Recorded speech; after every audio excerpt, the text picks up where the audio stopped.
I want to have a rational conversation about Shador Sanders, but I need you to listen to me. I need you to hear me out on this because I think right now the conversation is so emotionally based around Shador because people want the kid to succeed. And I totally understand this. But for his development, let's talk about who Shador Sanders is as a prospect and who the Cleveland Browns are as an organization. So when it comes to Sanders, there's this narrative going around that he's almost being like compared to like a Jaden Daniels, where it's like, man, I know their offensive line's bad, but like Shador is such a good athlete. He's just gonna like get out of the pocket, weaponize his movement, gain yards as a scrambler, throw these on the move like Patrick Mahomes style balls, while escaping the pocket and all this. And when people say this, it's like I don't think you watched him in college, because what Shador Sanders is at his base is a pocket passer. He is a pocket passer. He has never weaponized his mobility. He doesn't. He stands in the pocket and he makes tough throws. That's what he does.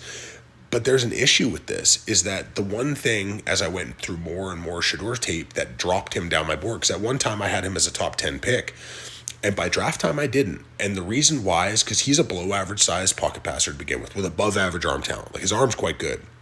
And he can make all the throws.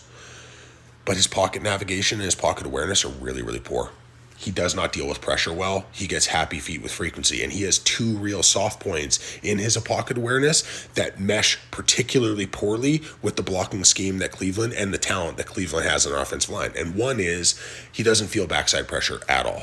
He does not feel backside pressure at all. When he does feel it, he typically tries to slip away from the coverage and loses more yards on the sack. Like, he turns 8-yard sacks into 14-yard sacks, like, with relative frequency.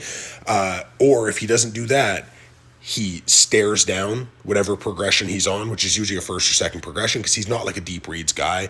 And he throws into double coverage to avoid the contact. He does it all the damn time. And when you have Travis Hunter playing against college corners, you're going to be able to do that and get away with it sometimes. At the NFL level, you can't. But the primary one that scares me is he has a really, really bad tendency when there's interior pressure. So then there's interior breakdown of the offensive line. Shador has a tendency to step up into pressure, right? So he will avoid backside pressure by stepping up into interior collapse.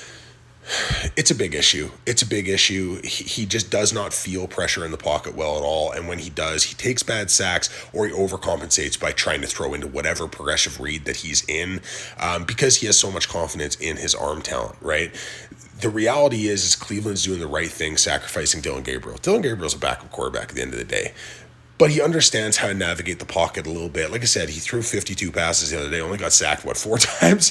You know what I mean? Like, he does a pretty good job navigating pressure. And with this offensive line, you need to be able to navigate pressure well. This kid's running for his life right now, and they are doing it to protect Shador Sanders long term, because I think with Shador, you have to do the Patrick Mahomes, Jordan Love thing. Let him sit for a year. Let him watch. Let him clean things up. Let him clean up his footwork. Let him learn the NFL game and really become studious with this. Because if you put a traditional pocket passer with low-level mobility and bad pocket awareness behind this offensive line, the kid's going to get killed.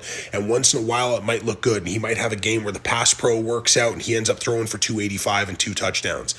But it's not going to be good for his long-term development. And I want to see what this kid can do. And I want to see what he can become, because I have faith in the kid and the confidence. It was the floor that scared me, right? Not the ceiling.